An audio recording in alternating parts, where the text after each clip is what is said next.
You also need a discipline. So that means you kind of need a set of rules that you follow that you don't veer from too much, because that's what keeps you grounded. It's like when you're in a storm and you're steering a ship, you need that discipline and that set of rules to help guide you through the stormy seas. If you don't have that, then you're just going to be lost, and you're going to throw your arms up in the air and you're going to start doing silly things.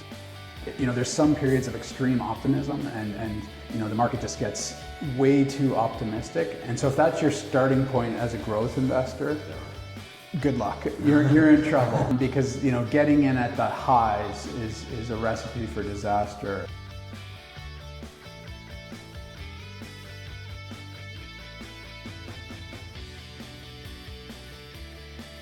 We are delighted to have Irving Greenfield, CEO of Greenfield Investment Management, to join us to talk about his path and his methodology and ideas. Hi, Irving. Thanks very much for doing this. Will you walk me through what you do, your path, your history? Sure. Yeah, pleasure to be here. Thanks, Thomas, for having me. Great to chat with you. My path started off, going back to university. I took a business degree at Wilfrid Laurier, Bachelor of Business Administration.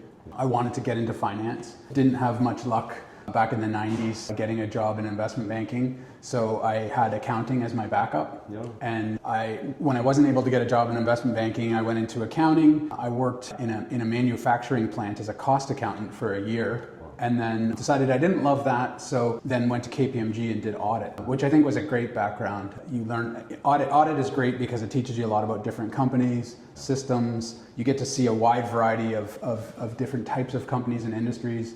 And every few weeks you're going from audit client to audit client. So within a couple of years you get a very wide variety of experience. So I was at KPMG. I was a couple of years in audit in Toronto, and then I did 6 years of audit in Bermuda, where I was more focused on hedge funds, private equity funds, auditing banks, brokerages. Whereas in Toronto, I had been more focused on a wide variety of industries like manufacturing, non-for-profits, municipal governments, technology. So a great experience, and all in all, I was 9 years in accounting.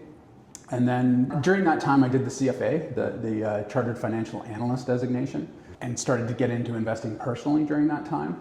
And around 2005, I made a decision to just go completely into investing.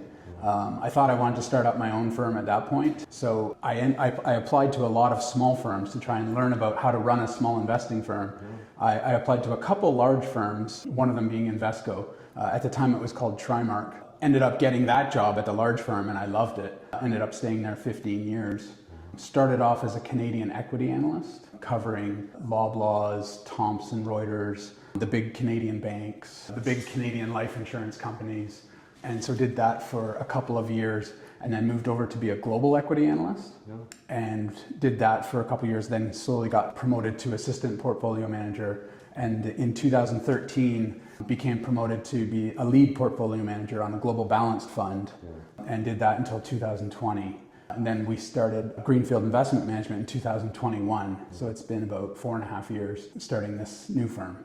How do you like it, the new firm? It's good. It's good. It's great. It's a big difference between Invesco. When I first joined Invesco in 2005, it was called Trimark at the time, or AIM Trimark, and they were top 3 mutual fund company in Canada. So it was a big company. They had 55 billion under management at that time. And so, going from a big company where you had hundreds of employees to starting up your own firm where we just have 2 people, it's a big difference. I enjoy it a lot, but you have to wear a lot of different hats, and it's quite a different experience compared to working at a large company. So how's your day look like these days? How much of time are allocated to research versus client servicing? Yeah, so I love the investing side of things, so I try and do as much of that as I can. But yes, when you're running your own business, I have to do some other things like sales and marketing and compliance and accounting and legal. Luckily, I have somebody helping with all that too. But I probably spend 60 to 70% of my time still investing, researching companies, doing valuations, listening to conference calls, listening to other investors, reading other investors' commentaries. So I spend quite a bit of time on the investing side of things.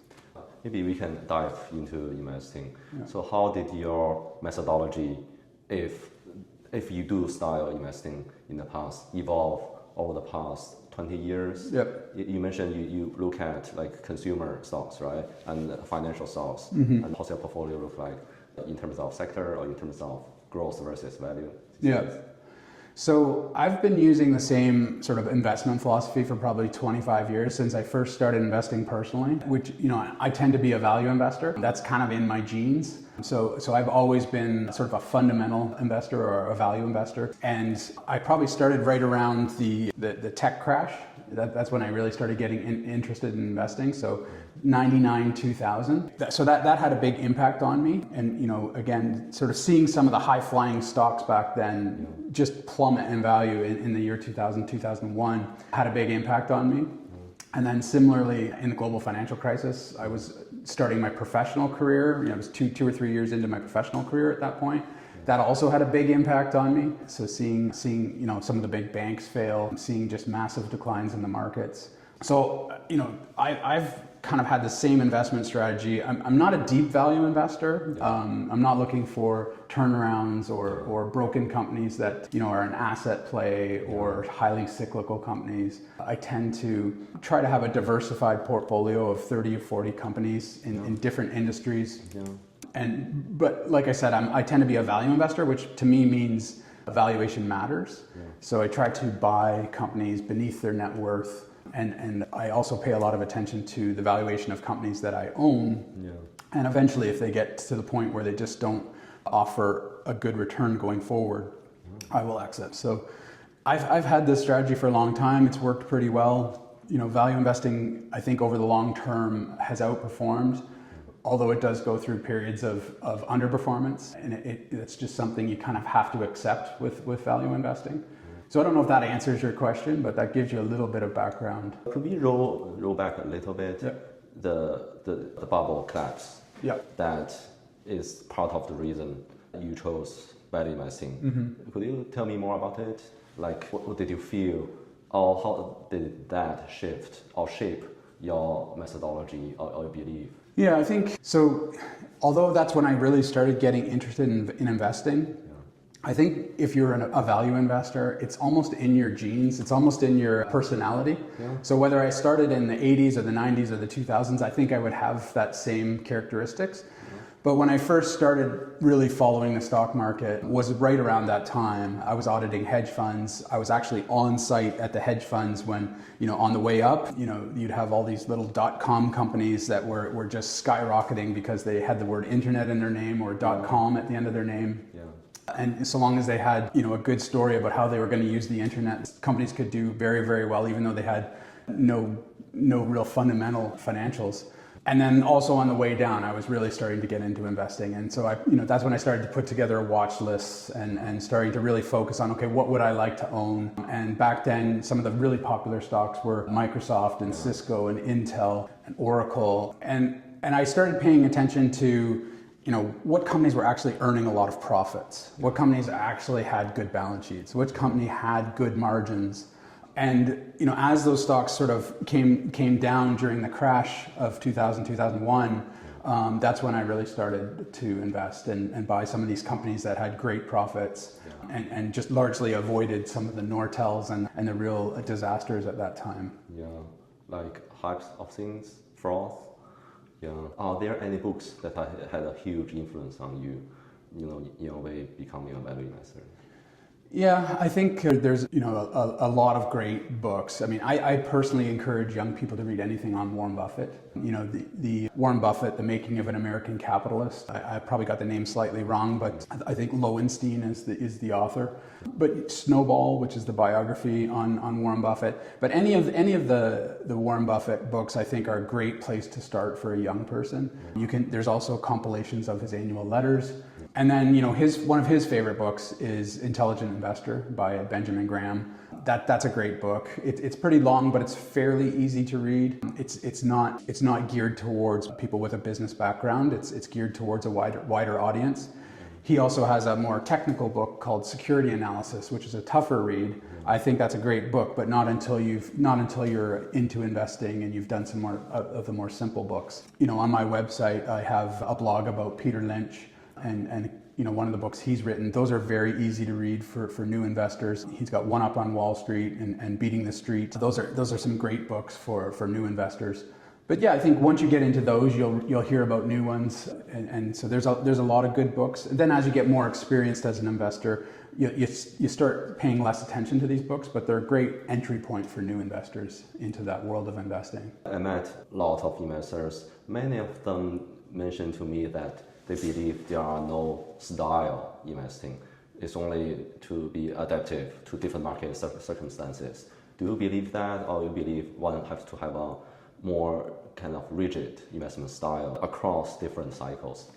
Yeah. What's your thoughts on that? I think that you don't want to box yourself in too much. And I do think you can change a little bit over time, but a couple things. Number one, you have to do what's right for you. Yeah.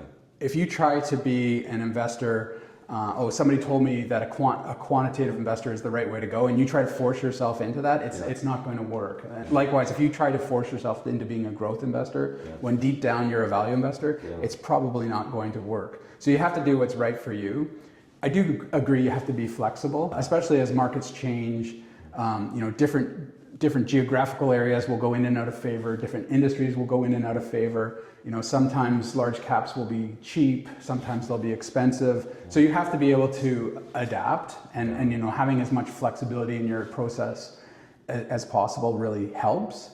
But you also need a discipline. So that means you kind of need a set of rules that you follow that you don't veer from too much, because that's what keeps you grounded. It's like when you're in a storm and you're steering a ship, you need that discipline and that set of rules to help guide you through the stormy seas. If you don't have that, then you're just going to be lost, and you're going to throw your arms up in the air and you're going to start doing silly things. So I think you do need a discipline, but you can be somewhat flexible. Right. So, some people believe they are chameleons. So, do you think it's a great way, or is just trying to be adaptive? Do you think it's great from a business standpoint? For example, if your investors, they trust your methodology, if you say, hey, I'm a chameleon, I'm adaptive to different market circumstances, then how do your investor build that kind of trust, right? Mm-hmm. Because you change all the time. You don't believe in anything. How do you see that? I certainly wouldn't call myself a chameleon. I think there's people out there who do try to be adaptive to different circumstances. I have this sort of philosophy that I follow. Sometimes it works, sometimes it doesn't. I think over the long term, value investing works really well. It can go through periods of underperformance, and that's kind of something you just have to accept with value investing. And I make this pretty clear to my clients. So it's on our website. It's how I describe myself in our writings, and I make sure that they're aware of this before they become clients. I think it keeps us out of trouble being value investors, because we tend to stay away from some of the speculative bubbles. And you mentioned froth. I think it's a good thing. Sometimes it means you miss things. For instance, it keeps you out of some of these really fatty areas. So for instance, I can remember when e-readers were a big thing, and everybody wanted stocks that had an e-reader, or when Beyond Meat came out and everybody wanted artificial meat. And there's many examples, ESG and rare earth metals, and at times oil and gas, and there's always something that's kind of fatty going on in the markets. And I think my value discipline sort of keeps me away from some of these things. It's almost natural for me to stay away from things that are really popular and really fatty. But it can also keep you away from some good opportunities, like, for instance, the Mag 7. I now own a few of those stocks, but I probably was late in buying some of those because of my value investing philosophy and my discipline. And there's still some that I don't own within the Mag 7, despite them being very good companies.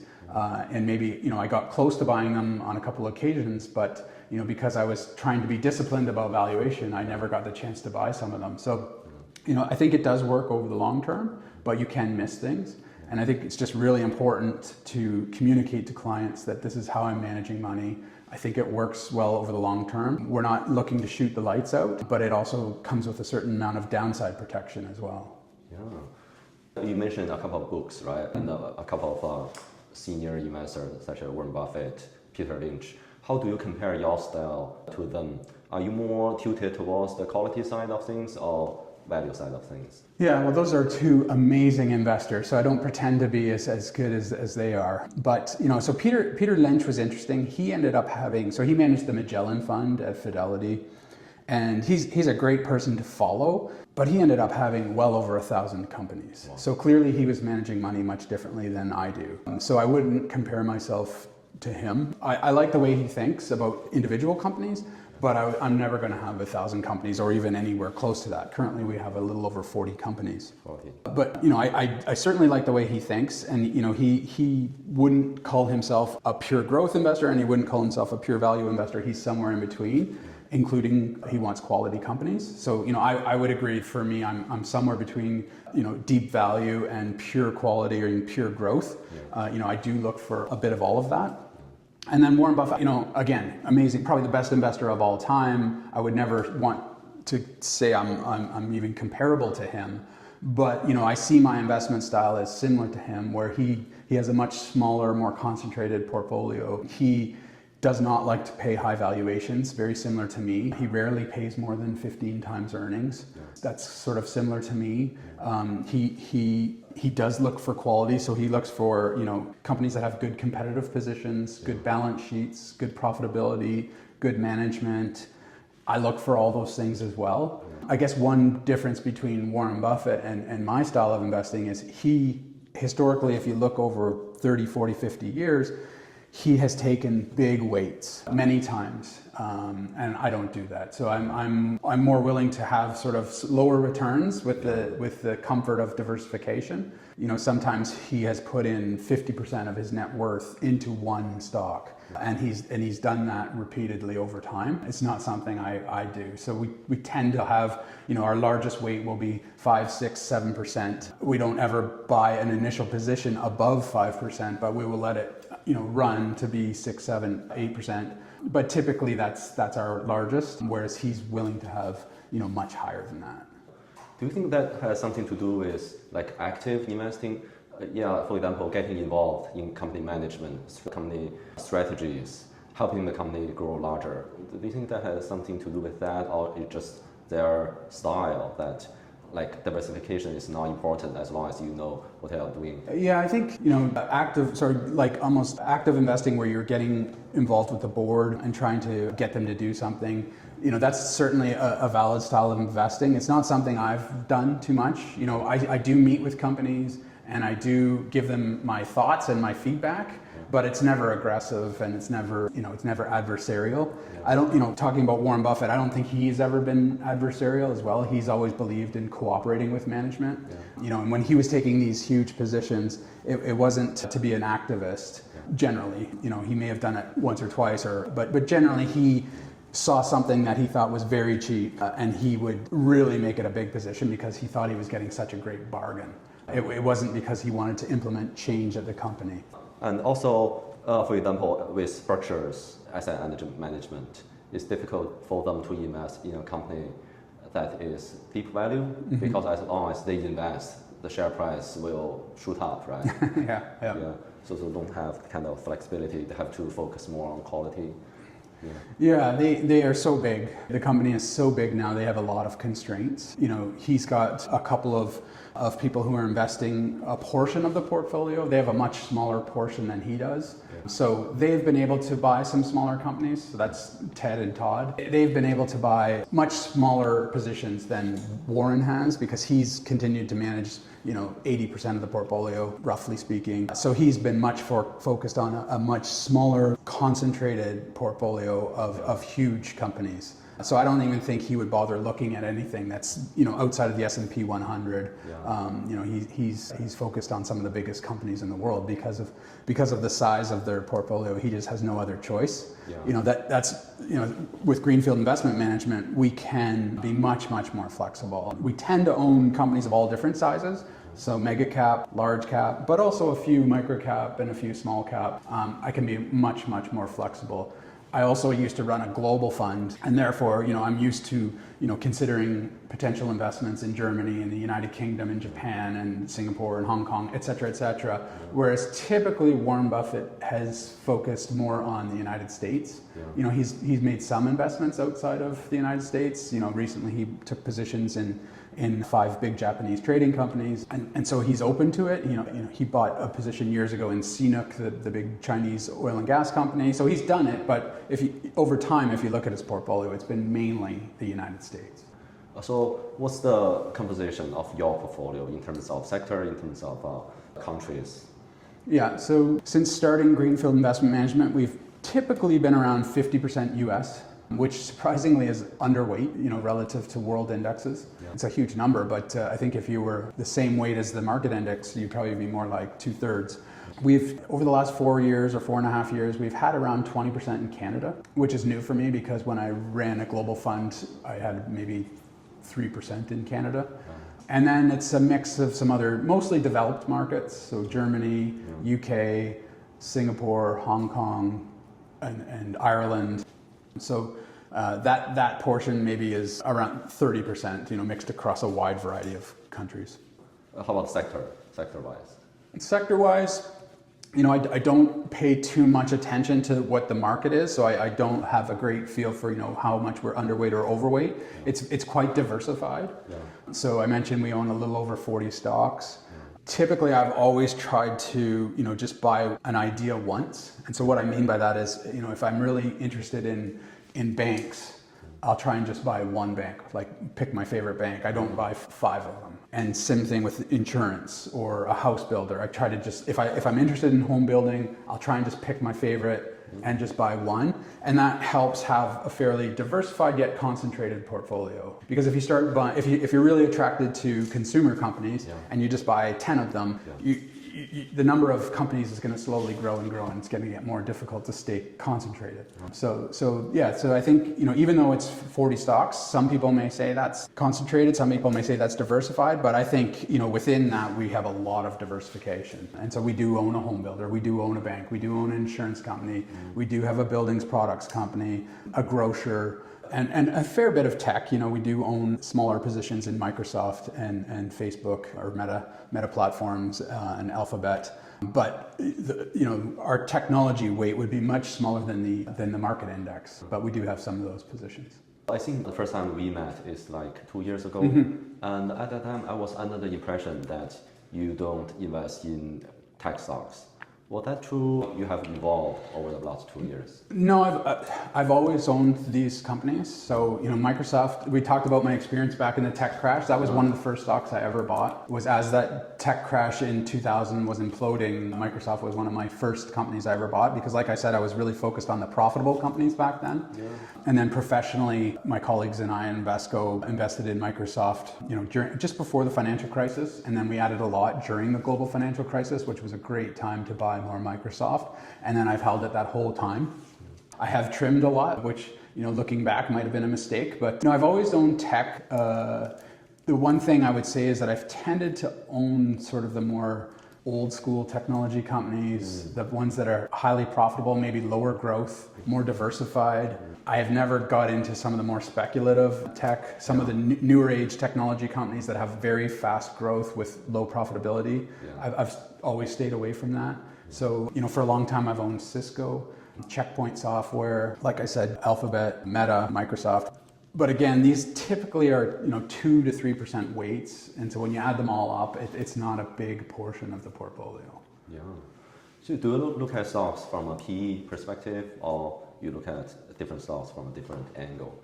For example, do you know your average PE for your own portfolio, excluding banks and insurance? I know that. Yeah, I do tend to use ratios, but maybe backing up a bit, how do I value companies? Yeah.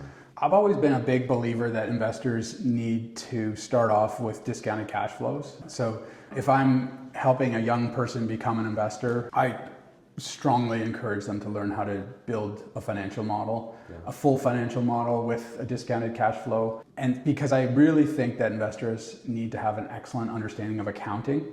And you can't get that until you've built a full financial model and you see how different changes in the model forces changes elsewhere in the financial statements. And building financial models teaches you about stock-based compensation and leases and minority interest and equity method investing. There's all these different complex areas of accounting where if you don't ever spend time building financial models, you'll never really fully understand these complex areas, pensions, financial instruments, derivatives. And so, because I have an accounting background and I was an equity analyst for many years, I have that background. And so I think it's once you have that expertise in accounting and modeling, then you can move on to using ratios, so price to earnings ratios or price to free cash flow ratios or enterprise value to EBIT, which is earnings before interest and taxes. But I think if you jump over that initial thing and just go straight to doing the ratios, I think you're going to miss things. Like the way stock-based compensation is treated or the way leases are treated, minority interest. I really think just jumping to using ratios can lead to mistakes and misunderstandings and which can lead to losses, right? So I do use ratios. But if I wanted to, I could easily build financial models on all our companies, and in some cases we have. But I would just be careful with that. Yeah, because you have to come up with your own earnings, right? Adjusted earnings. Yep. You cannot use. Yeah, it could be misleading to use the company's adjusted earnings.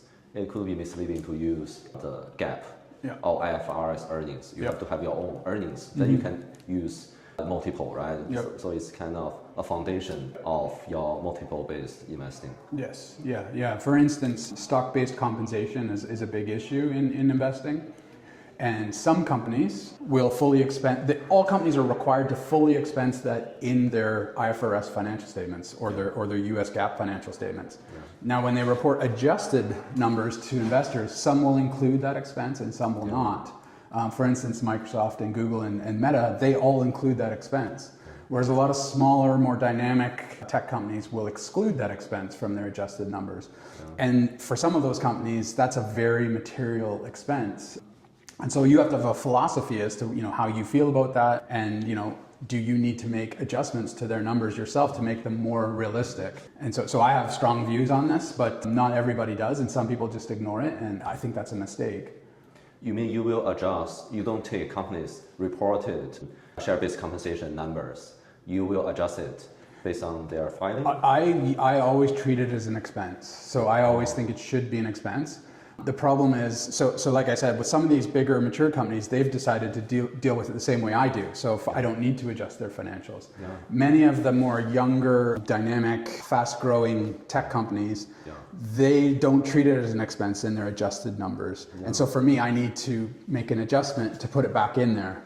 Yeah. For instance, Adobe, they report their adjusted earnings without stock-based compensation expense, which I don't agree with. So if I want to use a PE ratio for Adobe, I need to then go and adjust the analyst estimates or management's adjusted numbers to put that stock-based compensation back in which case it looks a lot more expensive.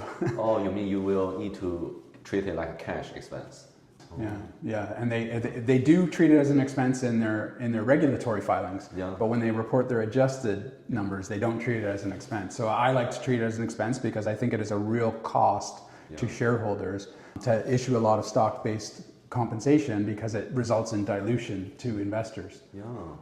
Yeah, I think there is a lot of controversy around that, right? Yeah. If the company issue any kind of stocks, options to their employees, I feel it's reasonable. But sometimes the expense from fluctuation of values of their stocks, do you believe that's expense as well, or you think it could be different? There's different ways to get around that. So one thing you can do is you can look at shares outstanding over time. Yeah. So if you feel that fluctuation in the stock price is resulting in abnormal fluctuations in stock-based compensation, you can look at shares outstanding over time, and if it's increasing, drastically, then that means shareholders are regularly getting diluted. In which case, I think you need to have an expense in your earnings to recognize that ongoing dilution. Oh, I see. But if we treat it that way, we have to kind of be mindful of the share count we are using, right? Yeah. Because otherwise we may deduct points. That's right. Yes. So you want to be using. You're absolutely right. If you hammer them in their earnings, then you want to be careful you're not also using an extremely diluted share count because that could be double counting. That's correct, yeah. One thing I learned from Graham's book, The Intelligent Investor, is his idea that if a company occasionally have some kind of one-off losses, for example, a write-off, provision of anything, you might need to average it, like the last 10-year average it, Yeah. and put it into your earnings. What's your thoughts on that? Yeah, I think he's correct. I think a lot of people don't do that. So, there's some companies that repeatedly will have charges in their income statement for various restructurings, various issues, laying people off, getting out of leases, writing off previous acquisitions, writing down goodwill. There's some companies that have these charges constantly over long periods of time. Yeah. And so I think, to your point, if there's a company that clearly does this all the time, then it's almost part of their operations, in which case you shouldn't just look at earnings estimates without some of these charges.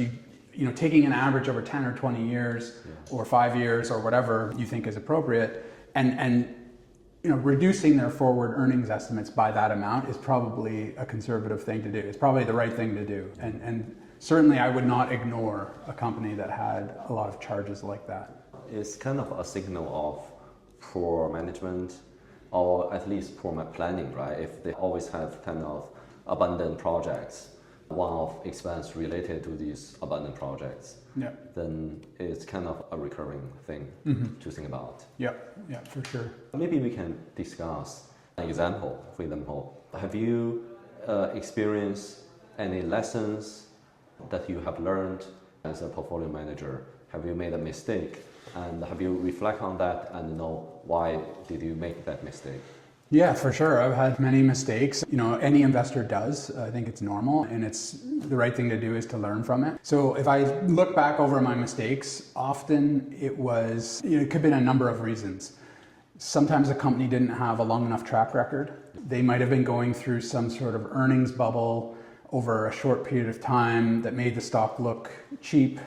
And then I got seduced by the low valuation, but there wasn't really a track record over many cycles, which can happen if a company's been recently spun off or it's recently been IPO'd. So companies with short track records, also smaller companies, if I look at my mistakes over time, several of them have been in smaller companies. So that's, if you are considering investing in a small company, which I still do, you need to make sure that, they're checking off your checklist in all the other areas, such as having a long track record and having good management and having a good balance sheet. Another area for me that, sometimes I've invested in companies with, a mediocre balance sheet, and that has sometimes come back to haunt me. And then sometimes it might not be the best management team. Maybe they're inexperienced or they're overly promotional, So those are some areas where I've had mistakes in the past, which just gives me further conviction that I need to focus on those areas going forward. So, having a good balance sheet, having a good management team, having a good track record, having a good business position that they can defend. So, giving you some examples, one, Intel. So I invested in Intel. I first invested it way back in sort of that when I was a personal investor, and it was coming off the tech crash back in 2001. And then I probably sold it around 2005. So that was before I became a professional investor. But I continued to watch the company over time because it always had very strong cash flows, very strong earnings, a very good balance sheet, and a very good market position within PCs or personal computing. And I bought the stock again in probably, I don't know exactly, 2018, because people were worried that AMD was growing much faster. People were worried that Intel had missed certain technological shifts, such as in the shift to mobile phones or the shift into graphic cards, so GPUs. I thought that, okay, fine, the stock was so cheap that it was factoring all those problems in, but it was still earning fantastic profits and fantastic cash flows. And I thought it would be able to at least maintain those cash flows and profitability. But once the board realized that they'd missed out on the technological advances, they brought in new management who, just completely changed strategies, and basically the financials were decimated. The profitability was decimated, and I think Intel is now losing money.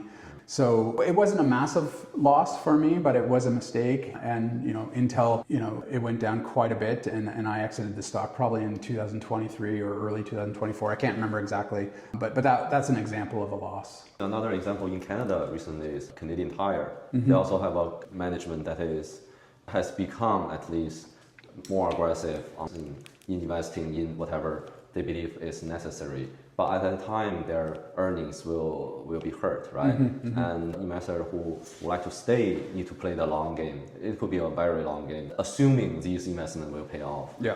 So how do you navigate that? If you believe a company has solid business but aggressive management, what would you do? You will just shift to other stocks? I think each situation is different. I mean, I think one of the questions you're probably asking is, when do you sell? I think that's probably kind of related to your question. And if it's clear I've made a mistake, then it's probably time to sell. Like if I didn't see this situation coming, then something was wrong with my initial analysis. So I'll probably, I generally won't just sell right off the bat. I'll start to do a reassessment. I'll pay really close attention to the most recent conference calls and the most recent filings, and try and find write-ups by other investors, and maybe talk to the company, and basically enter a period of reassessment. And if I'm not able to have the same level of conviction I had before, then it becomes a sell candidate. I may not sell right away, but I would see it as a source of cash if I have other better ideas. And I certainly wouldn't buy more if I don't have that conviction. So if you see, like if all of a sudden they're doing a big restructuring, or they're doing a giant investment that's going to hurt profitability, and I'm not convinced that that's the right thing for them to do, I'm not going to buy more. It's more likely to be a sell candidate. I always wonder, does a change in management style constitute a mistake, or investors would foresee that kind of management change? What's your view on that? Or you think it's difficult to foresee management changes or management changing styles? You have to look at each situation by itself. And so unfortunately, managements change all the time. So that's something I have to deal with as an investor. Is I think the average lifespan of a CEO on the S&P 500 is somewhere between 3 and 4 years. It's not long. And so, you have to, whenever a management team changes, one of the first things you need to do is make an assessment of the new ones. Hopefully they were already part of the management team, so maybe you've heard from them at an investor day in the past, or maybe they spoke on conference calls in the past, so maybe you already have an opinion on them. Ideally that's the case, but if it's completely new management that was maybe brought in from outside, one of the first things you need to do is make an assessment of them. So hopefully they're speaking at conferences, or hopefully there's a conference call on their quarterly results that you can listen to, or hopefully they're doing a roadshow where I can meet them in person, because you need to make an assessment pretty quickly. And if they're vastly changing the strategy of the old management team, then I need to make an assessment very quickly as to whether or not I agree with what they're doing. In some cases I might, in which case I might be happy to continue to hold the stock and maybe even buy more. But if I don't agree with what they're doing and it doesn't make sense to me, then again, it could become a sell candidate, or I might even decide to sell sooner rather than later. One thing I struggle as an investor is management is experts in sugarcoating whatever happening inside the company, right? The great earnings, awesome. Structural change, awesome things. They can always sugarcoat it. So how do you see through their sugarcoating and to find what is really going on? So do you have any tricks or techniques on that? Not really tricks, unfortunately, but it's something you have to watch for. So many CEOs are great, have very good personalities. So a lot of them are salespeople. A lot of them, they've been working for decades at being a leader or being a salesperson, and so they're often able to sell, and often they are sugarcoating the story. So I think following many companies over many decades, you get more and more experienced at identifying these problem situations. So you start to pick up on little things, when management is maybe not being genuine, or they are avoiding talking about certain specifics, or just being overly promotional. And when I see something like that, my radar instantly goes up. There's instantly a red flag. Like, these guys seem overly promotional. They are maybe sugarcoating things that I need to start paying attention to and digging in on. And for sure, if I don't like management, that for me is a big problem. Like, I need to agree with what they're doing. I need to like them. I need to feel that they're going to manage my investment in a way that I approve of, and that they're going to be good allocators of capital going forward. And if I can't get convinced that I like the management team and that I agree with the way they think, then that's certainly a problem, and could lead to me selling out of a position. There is kind of management jargon. For example, we are going to reinvest our profit in something, means our profit is going to be hurt. Yeah, I think it could be, yeah, you're more experienced than me. Maybe you have like 1,000 of them. I'm not sure if on the earnings call, if investor or analyst is asking a question which is very, it's a focused topic, but management just reiterate whatever is on the press release. That's a red flag for me. Do you concur? Yeah, I think when you're listening to management on conference calls or when you're meeting them in person, you're looking for signs that they're open and genuine and they want to be helpful. So they want to help investors understand the situation. They want to help investors understand the strategy. If something is difficult to understand, they want to help investors understand it. Yeah. But if you get the feeling that they are not being upfront or open or truthful, then for sure it's a red flag. It doesn't necessarily mean you've made the decision to sell right away, but it means that if there's points of concern, that you now need to dig in on that more and sort of understand the situation better. And sometimes you make the wrong assessment off the start, and the more you dig in, you get comfortable again. But then sometimes after a while, it just keeps happening over and over again. Every time you meet the management or every time you listen to them, they keep acting this way. And eventually you're like, I just don't want to be invested with this management team. Makes perfect sense. Maybe we can, you mentioned management quality as one of the key items on your checklist.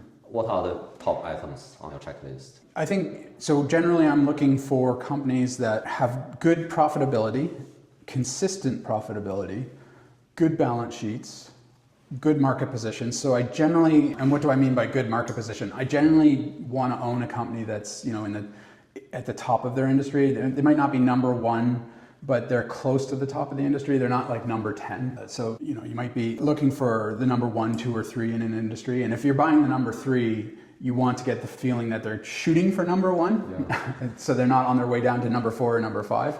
So good profitability, consistent profitability. So sometimes you'll say the word consistent track record. So you look over long periods of time and there hasn't been highly volatile results. You're looking for consistent profitability, ideally improving profitability, good balance sheets, and so for different industries that means different things.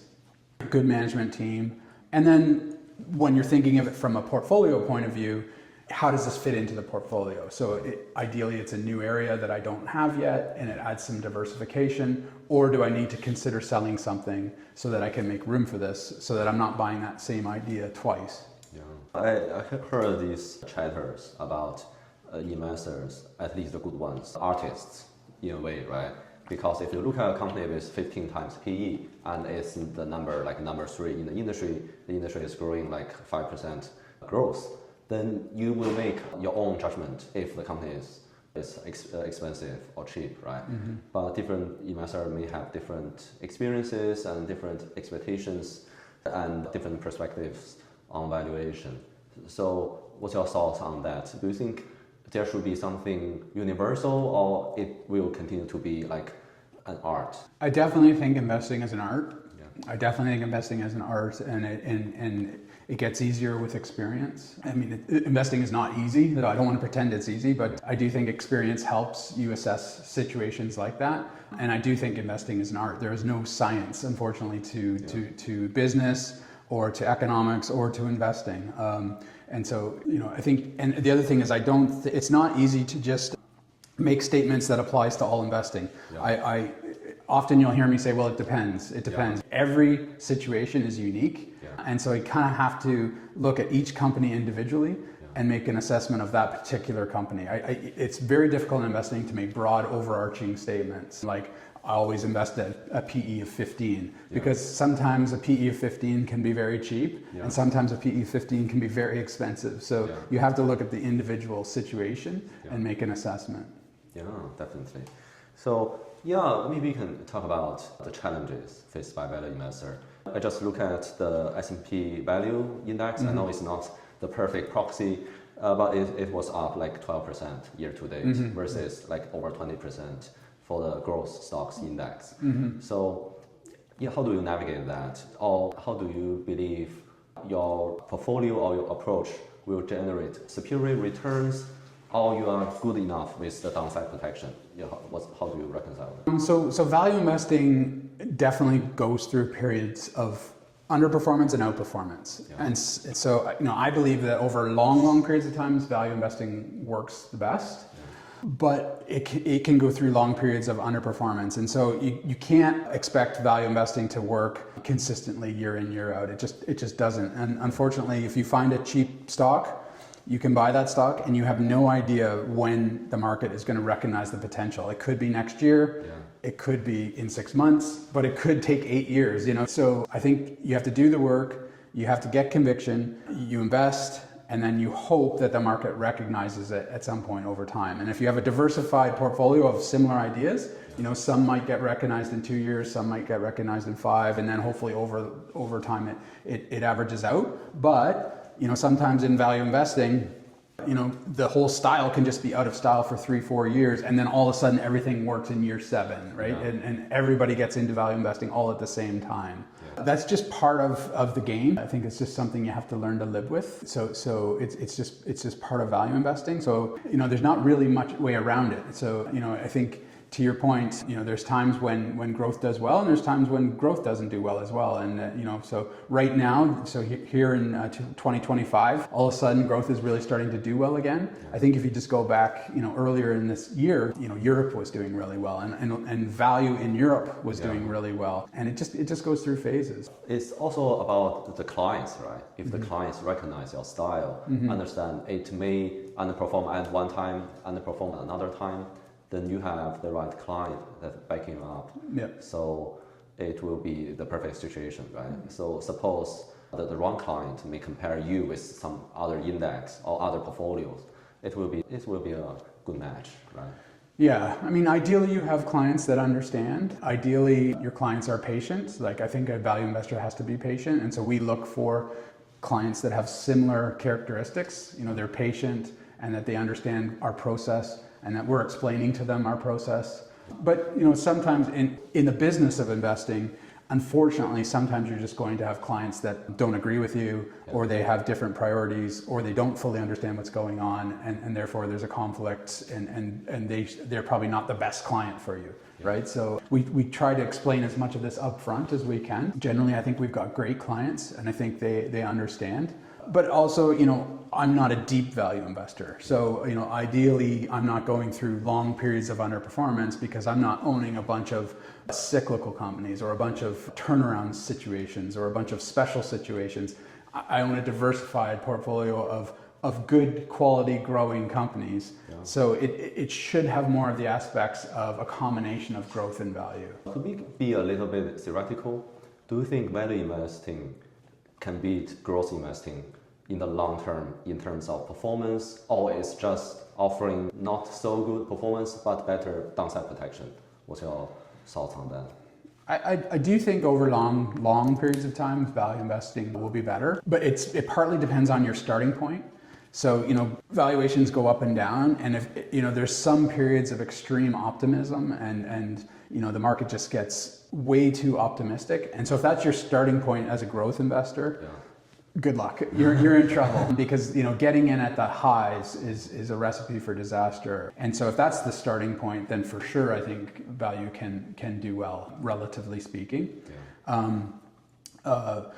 But I probably over long periods of time, I do think value investing works. I think value investing will outperform, but I have elements of both in my strategy, and also quality, right? So, I think we'll do well over time, but, really trying to avoid some of the psychological mistakes that investors make. And I think some of those psychological mistakes are the worst in growth investing, because of those really frothy peaks. People can invest at the exact wrong time. Like a herding. Yeah, a herd mentality, or fear of missing out. Definitely. So what's your filter look like? Like a screen or? Screening. So for example, if you are gonna screen, so what kind of PE multiples or EV/EBITDA multiples that you believe are not even worth considering? And what kind of like ROIC, what kind of earnings growth ideal that's worth you to explore more? Yeah. I mean, it changes over time. Sometimes the market's much cheaper, and in those cases, you can use much lower valuations to do a screen. Sometimes, as the market starts to go up and up, you have to adjust the. Ideally, what you're trying to do is get a fairly wide net, so that you can generate a long list of companies. And then as you're going through the companies, you're looking for ideas. You're looking for ideas of where can I do more work, or has anything sold off that I didn't realize has sold off. I'm certainly never buying anything just after doing a screen, right? The screen is just, how to decide to do more work, and what do I want to do a deep dive on, and then take it from there. So my screens, I would use some pretty high multiples to make sure that nothing really expensive is showing up on the screen. But I would probably use high-ish multiples so that I'm not excluding anything. Because the way accounting works, accounting can be volatile. And so if you're not careful, you might exclude things that are actually cheap, just because maybe last year they had a financial charge of some kind. But yeah, I'll use PE, I will use EV to EBIT, I will use ROIC, but again, I'm trying to get a fairly long list and then use that as a launching pad to then go do deep dives. Yeah, so it has to be, depends on solid data accuracy, right? For example, if your data provider is not that reliable, your screening will be unreliable, to say the least. Yeah. So is there any favorite database you use? Yeah, you feel like I think they've gotten better. Unfortunately, in like I was saying, you're never going to be able to take out some of these anomalies. So like if a bunch of companies have a bunch of charges last year, that's just a fact. I mean, so those companies might not get picked up by your screen. Yeah. So you might need to run different types of screens to pick up on those companies. Yeah. But I think, Bloomberg and S&P Capital IQ and FactSet, I think they're all getting better. They've all gotten a lot better over time. Refinitiv, which used to be called Reuters, they've all gotten better over time. And a lot of countries now they now require companies to require their financial statements electronically in XBRL. And so those numbers can go straight into the databases, as opposed to 20 years ago when somebody had to key in the financial statements manually. Yeah. So that reduces the errors. But I think these companies have all gotten better at sort of standardizing financial statements. And so I think the accuracy has improved a lot over time. So I don't really have a preference. I think the numbers are decent, but you also have to understand the limitations of accounting. Yeah, like Bloomberg, Reuters, all good source of data to start with. Yes, yeah. Would you like to share recent investment that you feel has a great potential or you believe could be a success? Yeah, so like I mentioned, we own about a little over 40 stocks. I tend to be a buy and hold investor, so our turnover is probably only 5 to 15% each year, which means I'm maybe looking to add 2 to 6 companies per year. So this year I've recently bought a company, this is not financial advice, but we recently bought Accenture. Yeah. Which is a company I had owned previously, so I'm pretty familiar with it. Accenture is probably one of the premier IT consulting companies in the world. Yeah. They employ hundreds of thousands of people. They do both outsourcing and consulting. They will do giant implementations of huge IT projects, such as ERP systems or converting a customer to the cloud or software as a service software. Recently, the stock has come off a lot because I think part of the reason is people are worried about AI, and there's quite a number of stocks that have performed poorly this year as people are trying to assess, what does AI mean for these companies. So some that I don't own, Constellation Software, Adobe, FactSet, a number of these companies provide products that people are worried that AI might have some big impact on, right? So do I need to go out and hire a consultant to do something if I can get AI to do the same thing for me? I think that those fears are over-exaggerated, which has created the opportunity in Accenture. It's still not really cheap. It's probably 17 or 18 times earnings, which is certainly not cheap. But it had been trading at a much higher multiple, and therefore, I had not been considering it as an investment until just recently. I always thought it was a great company and I would love to own it, but I wasn't going to pay the valuations that it was trading at. So I think it's a company that has excellent market position, has fantastic balance sheet. It's right around zero net debt, fantastic profitability, very long track record. very good management, very focused on growth. And, they are probably the number one in their industry. So it ticks a lot of those boxes that we've talked about earlier in the conversation. It's not as cheap as similar companies that are maybe number 5, 6, or 7 in the industry, but I'm willing to pay that little bit extra for the market leader.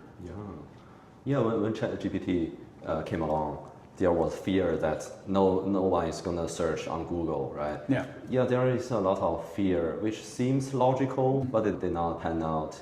When the way people expected them to be. We're in the early innings of AI, so just because it hasn't panned out yet doesn't mean it won't pan out 3-4 years from now, because AI is going to get better and better and better. So it's certainly something worth watching, and I think that'll be a big area for investors in many industries going forward, is to constantly be monitoring for every company and every industry, how is this company going to be impacted by technological change?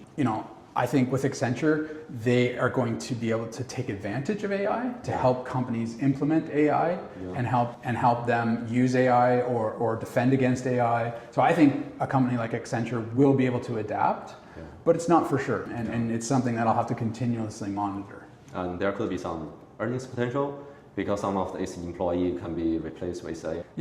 They can use AI. They need to be careful that they double check everything, because there was an article in the newspaper that, another big IT consultant delivered almost an entire project using AI, and then it was full of errors. So they do need to be careful, but they can use AI as a way to reduce their expenses. Maybe they can, for example, if they have 5 people in a group, they can move like 3 people to quality control. Just one guy just doing things with AI, and they can get rid of one guy, and they can still save like 20% staff costs. We can move on to the business side. So how do you feel, running your own company?